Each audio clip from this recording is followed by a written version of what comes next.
새해가 되면 사람들마다 그 마음에 다 이제 소망을 품게 됩니다.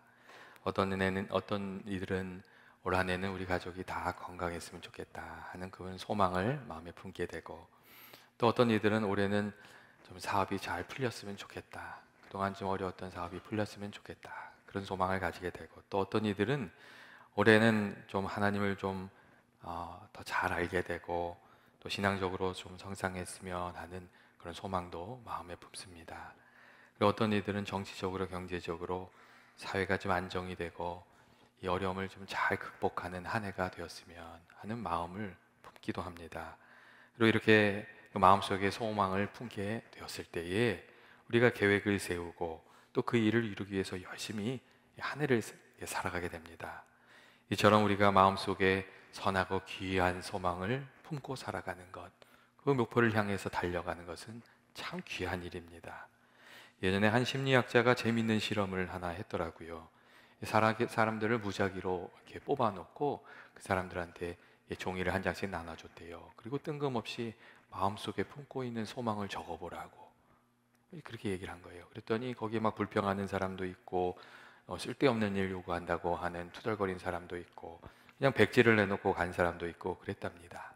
그런데 그 이후에 그 심리학자가 십수년에 걸쳐서 그 백지를 놓고 아무것도 쓰지 않고 간 사람들하고 그 종이에 자기의 마음속에 품고 있던 소망을 이렇게 적어 넣었던 사람들하고 이렇게 추적을 하면서 연구를 했더니, 이 마음에 소원이 없었던 이들보다 그 소원을 가지고 살았던 이들이 훨씬 더 값지고 더 많은 것을 이루면서 살아가고 있었다는 것을 알게 되었다고 합니다. 여러분, 목표가 있어야 조준을 하고 화살을 당길 수 있지 않습니까? 분명한 목표와 소원이 있어야 우리가 인생을 낭비하지 않고 목표를 향하여 그 화살을 날리면서 그렇게 살아갈 수 있습니다. 그렇기 때문에 선한 목표를 마음에 품고 또 소원을 품고 살아가는 것은 귀한 일이라고 하지 않을 수 없습니다. 그런데 우리가 새로운 소망을 가지고 새해를 살아가고자 할 때 한 가지 더 잊지 말아야 할 것이 있는데, 그것은 우리가 여러 가지 계획을 세우지만 그 일을 이루시는 분은 하나님이시라는 겁니다. 오늘 말씀을 보시면 사람이 마음으로 자기 길을 계획할지라도 사람이 마음으로 자기 길을 계획할지라도 그 걸음을 인도하시는 이는 여호와시라고 그렇게 말씀해 주고 있습니다. 이런 목표를 세우고 열심히 사는 것도 중요하지만 하나님이 도와주셔야 한다는 그런 말씀입니다. 배를 타고 우리가 짧은 거리를 건너갈 때에는 그냥 우리 힘으로 노를 저어서 건너가면 됩니다. 하지만 먼 항해를 하는 사람은 자기 힘만으로는 안 되는 것을 너무나도 잘 알게 됩니다. 하나님께서 하늘에서부터 바람을 불어주셔야, 하나님께서 우리에게 은혜를 부어주셔야 그 힘을 힘입어서 우리가 먼 항해도 할 수 있다는 것을 알게 됩니다. 마찬가지로 우리가 새해 좋은 열매를 거두면서 가려면 우리가 힘쓰고 애쓰는 것도 중요하지만 하나님의 도우심을 입으면서 살아가는 것, 하나님이 은혜 주시는 그 은혜의 자리에 서서 살아가는 것, 이게 참 중요합니다. 그렇다면 우리가 어떻게 하나님께서 도우시는 은혜 주시는 한 해를 살 수 있습니까? 먼저 우리가 하나님의 은혜를 받으면서 살려면 하나님이 원치 않는 일에서, 여러분, 하나님 원치 않으시는 일에서 좀 떠나고 그것을 멀리하면서 살아야 됩니다. 우리가 잘 아는 시편 1편 말씀을 보면 그런 말씀이 있잖아요. 복 있는 사람은 악인의 꾀를 따르지 아니하고 죄인의 길에 서지 아니하고 오만한 자리에 앉지 않는다는 그런 말씀이 있습니다. 악인의 길을 멀리하고 죄인의 길에 서지 않고 오만한 자리에 앉지 않는다는 거예요. 이 무엇을 말하는 겁니까? 하나님이 싫어하시는 그릇된 일을 하지 않는 것, 그것을 멀리하면서 살아가는 것을 말합니다. 여러분, 하나님께서 싫어하시는 일을 하면서 어떻게 우리가 하나님께 은혜를 받을 수 있습니까? 예레미야 5장 25절 말씀을 보면 이런 말씀이 있어요. 너희 허물이 이러한 일들을 물리쳤고 너희 죄가 너희에게 오는 좋은 것을 막았느니라 하는 그런 말씀이 있어요. 예레미야 시대에 이스라엘 백성들이 범죄함으로 극심한 가뭄이 찾아왔던 거예요. 그래서 이제 회개하기를 하나님이 원하신 거죠. 그런데 이스라엘 백성들이 고난을 겪으면서도 회개하지 않았습니다. 그러니까 하나님께서 다시 선지자를 보내셔서 이 말씀을 해주셨던 거예요. 너희의 허물이 이러한 일들을 물리쳤고, 하나님께서 주시려는 좋은 것들을 다 물리쳤고, 너희의 죄악이 너희로부터 좋은 것이, 너희에게 오는 좋은 것을 다 가로막았다고, 그런 말씀을 해주셨습니다. 죄와 허물이 하나님께서 주시는 복과 은혜를 누리지 못하도록 가로막고 있으니 먼저 죄를 떠나고 그것을 버리고 회개해야 된다고 하나님께서 말씀하셨던 것이었습니다. 사람들 중에는 죄와 허물을 가볍게 생각하는 그런 경우가 있습니다. 하지만 여러분, 그렇지 않습니다. 이 하나님의 은혜를 누리며 살려면 우리가 먼저 회개할 것들은 회개해야 되고, 또 바로잡아야 될 것은 바로잡아야 됩니다.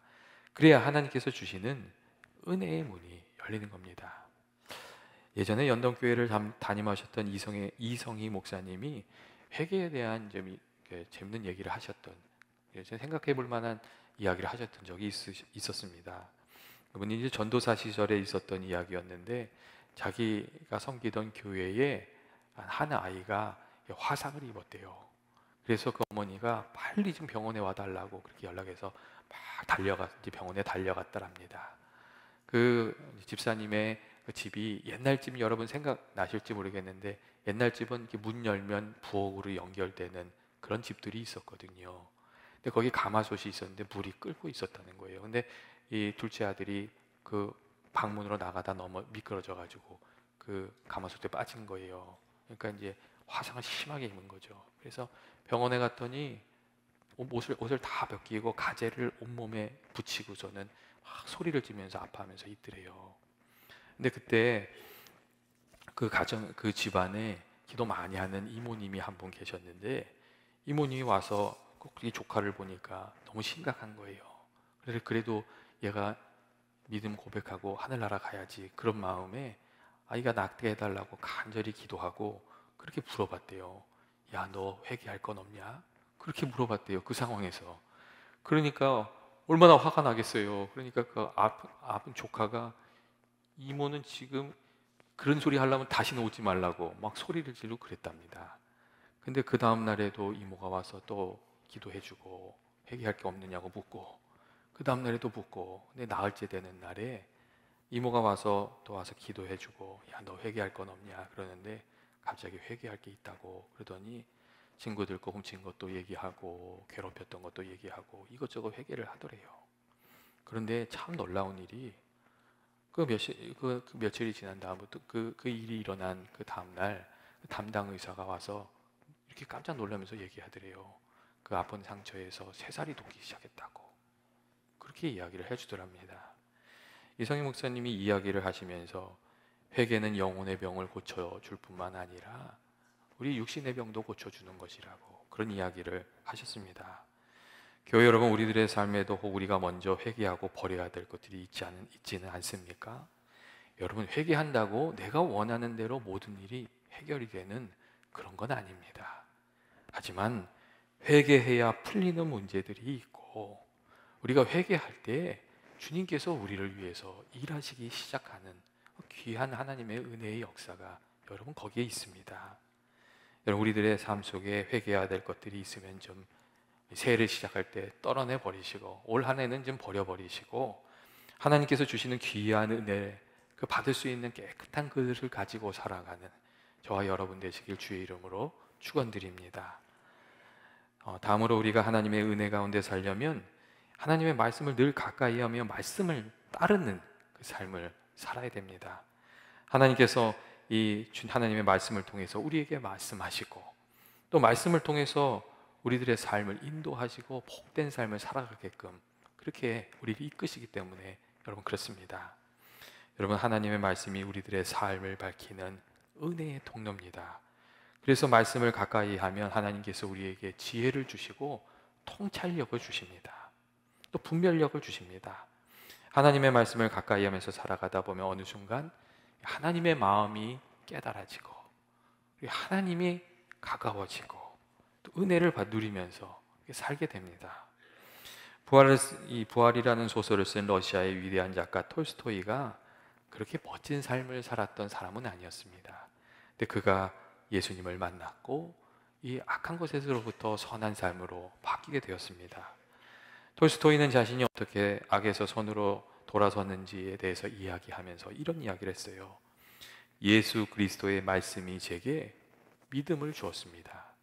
어느 날 저는 하나님의 말씀을 믿게 되었고, 그때부터 저의 모든 삶이 변화되어 이전에 제가 바라지 않던 것을 바라지 않게 되었고, 또 결코 전에 바라지 않았던 것 바라게 되었습니다. 이전에 저의 눈에 악으로 보였던 것이 이제는 선으로 보이게 되었고, 또 선으로 보였던 것이 악으로 보이게 되었다고 그렇게 이야기해 줬습니다. 이 톨스토이는 하나님 말씀을 읽는 중에 예수님을 향한 믿음을 가지게 되었고, 그 말씀 속에서 삶이 변화되는 귀한 은혜를 경험했던 것이었습니다. 여러분, 하나님께서 우리들의 삶에 함께 하시고 또 우리들의 삶을 위해서 일하시는 방법이 참 많이 있습니다. 하지만 하나님께서 가장 귀하게 쓰시는 방법은 하나님의 말씀을 통해서 우리를 만나 주시고 우리와 함께 해 주시고 말씀을 통해서 우리들의 삶을 바꾸어 가시는 그 방법입니다. 그래서 우리가 이 하나님의 은혜를 누리면서 살려면 좀 말씀을 가까이 하는 그런 삶을 살아야 됩니다. 올 한 해 주님의 말씀이 가까이 있어서 주님이 가까이 계시는 그런 은혜가 있으시길 원합니다. 또한 하나님의 은혜 가운데 살려면 여러분, 말씀을 그냥 읽기만 해서는 안 됩니다. 말씀을 읽고 그 말씀대로 살고자 하는 믿음의 선한 싸움이 우리들의 삶 속에 있어야 됩니다. 여러분, 말씀이 능력이 되는 때는 우리가 말씀대로 살려고 애를 쓰는 때입니다. 디모데전서 6장 11절부터 12절 말씀을 보면 이런 말씀이 있어요. 오직 너 하나님의 사랑아, 이것들을 피하고 의와 경건과 믿음과 사랑과 인내와 온유를 따르며 믿음의 선한 싸움을 싸우라 하는 그런 말씀이 있어요. 믿음의 선한 싸움을 싸우라고. 그게 믿음의 길이라고 이렇게 이야기해주고 있어요. 이것들을 피하라는 말은 세상적인 유혹이나 거짓된 가르침이나 헛된 논쟁을 피하라는 그런 뜻이 담겨져 있는 말입니다. 그리고 이 믿음의 선한 싸움을 싸우라 하는 이 말 속에는 그냥 옳고 그름을 따지기 위한 싸움이 아니고, 그런 싸움을 말하는 게 아니고, 하나님의 말씀에 순종하고 선한 열매를 맺기 위한 싸움, 그런 싸움이 필요하다는 그런 의미입니다. 의의 열매를 맺고 경건의 열매를 맺고 믿음과 사랑과 인내와 온유의 열매를 맺기 위해서 싸우는 싸움, 그게 믿음의 선한 싸움입니다. 여러분, 사람들마다 그 삶에 싸움이 있습니다. 중요한 것은 무엇을 위해서 싸우는가, 그게 중요합니다. 어떤 사람은 다른 사람 위에 군림하려고 싸웁니다. 그리고 어떤 사람은 자기 고집을 관철하기 위해서, 이기적인 욕망을 이루기 위해서 이게 싸웁니다. 때로는 자기 자존심 때문에 싸우는 경우도 있습니다. 반면에 성경은 의의 열매를 맺기 위해서, 경건과 사랑과 인내와 온유의 열매를 맺기 위해서 싸워야 한다고, 여러분, 그렇게 말씀하고 있습니다. 우리가 말씀의 열매 맺기 위해서, 성령의 열매를 맺기 위해서 우리가 믿음의 선한 싸움 싸울 때 하나님이 도와주신다고 그렇게 말씀해 주고 있습니다. 여러분, 가정에서 교회에서 믿음의 성장을 위해서 우리가 어떤 싸움을 올 한 해 싸워 나가야 되는 겁니까? 자존심을 세우거나 내 고집을 관철하기 위한 싸움이 아니라, 나의 어떤 이익을 위한 싸움이 아니라 하나님의 선하신 뜻을 이루고 하나님 기뻐하시는 열매를 맺기 위해서 싸우시는 그런 믿음의 선한 싸움이 있는 한 해가 되시길 주의 이름으로 축원드립니다. 셋째로, 우리가 하나님의 은혜 가운데 살려면 하나님의 도우심을 간구하며 하나님을 늘 가까이 하면서 기도하면서 살아야 됩니다. 히브리서 4장 16절의 말씀에 이런 말씀이 있어요. 그러므로 우리는 긍휼하심을 받고 때를 따라 돕는 은혜를 얻기 위하여 은혜의 보좌 앞에 담대히 나아갈 것이라 하는 그런 말씀이 있습니다. 때를 따라 돕는 하나님의 은혜를 얻기 위해서 여러분, 어떻게 하라고 하고 있습니까? 은혜의 보좌 앞에 담대히 나아가는 삶이 되어야 된다고 그렇게 말해주고 있습니다. 여러분, 하나님께서 여러분 어떤 사람에게 은혜를 베푸시죠? 하나님을 가까이 하고 또 하나님께 나아서 간절히 기도하는 이들에게 그리고 은혜 베풀어 주십니다. 시편 145편에 그런 말씀도 있잖아요. 여호와께서는 자기에게 간구하는 모든 자, 곧 진실하게 간구하는 모든 자에게 가까이 하시는도다 하는 그 말씀이 있습니다. 우리가 성경을 보면 하나님의 귀한 은혜를 힘입어서 살아갔던 사람들은 다 하나같이 기도의 사람이었던 것을 우리가 알 수가 있습니다. 예수님께서도 제자들 가르치실 때 기도를 늘 강조하시고 기도를 가르치시지 않으셨습니까? 은밀한 중에 계신 내 아버지께 기도하라. 은밀한 중에 보시는 내 아버지께서 갚으시리라. 그렇게 말씀하셨고, 너희 원수를 사랑하며 너희를 박해하는 자를 위하여 기도하라. 기도로 고난과 역경이 찾아올 때, 나를 미워하는 사람이 이렇게 생길 때에 그것을 이겨내라고 그렇게 말씀하셨고, 또 예수님의 능력의 비밀을 묻는 이들에게 기도 외에는 다른 것으로 이런 종류가 나갈 수 없느니라. 예수님께서 그렇게 말씀하셨습니다. 그리고 시험에 들지 않게 깨어 기도하라고. 기도해야 우리가 이길 수 있는 것이라고, 하나님이 도와주셔야 이길 수 있는 것이라고 그렇게 기도를 또 가르치셨습니다. 여러분, 기도할 때 하나님께서 우리와 함께 하시고, 기도할 때 하나님께서 우리의 기도를 들어서 또 역사하여 주시고, 또 우리의 소원을 응답해 주신 줄로 믿습니다.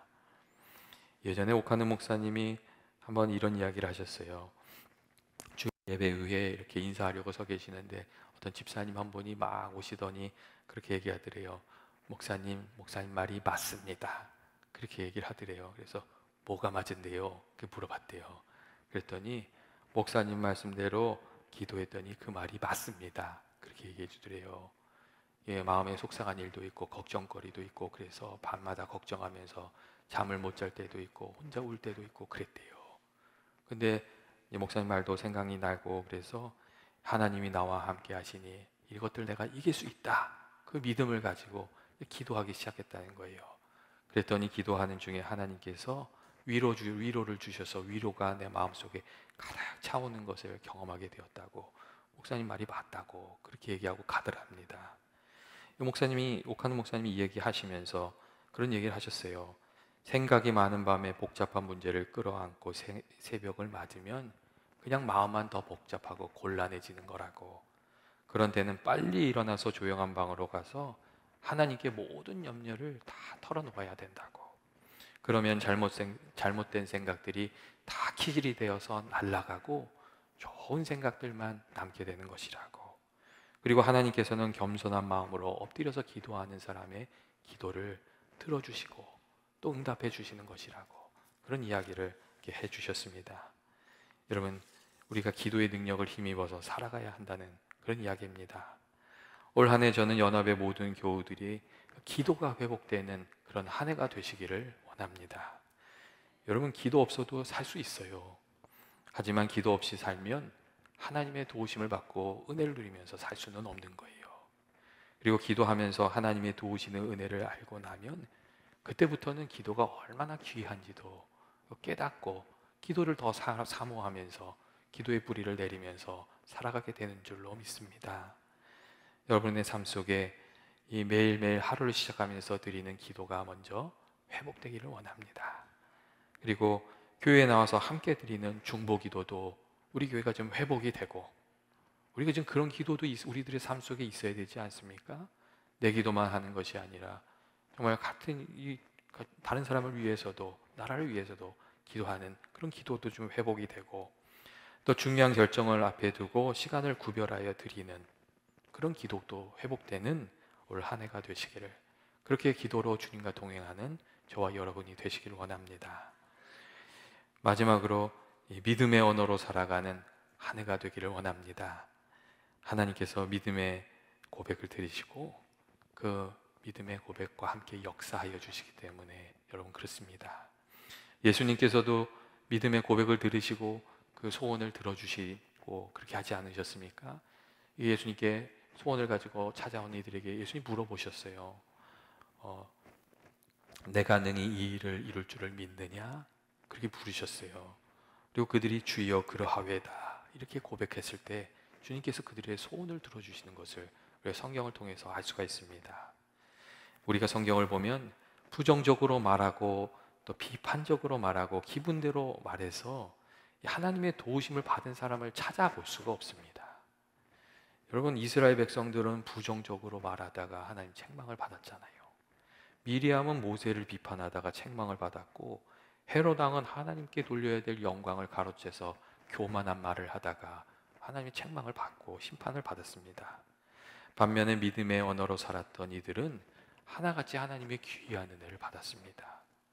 여호사, 갈렙, 그리고 다니엘의 세 친구인 사드락과 메삭과 아벳네고, 하나님이 기뻐하시는 믿음의 고백으로 행동으로 살았기에 하나님께서 함께해 주시는 은혜, 그들의 힘이 되어주시고 도움이 되시는 귀한 은혜를 누리면서 여러분 살았습니다.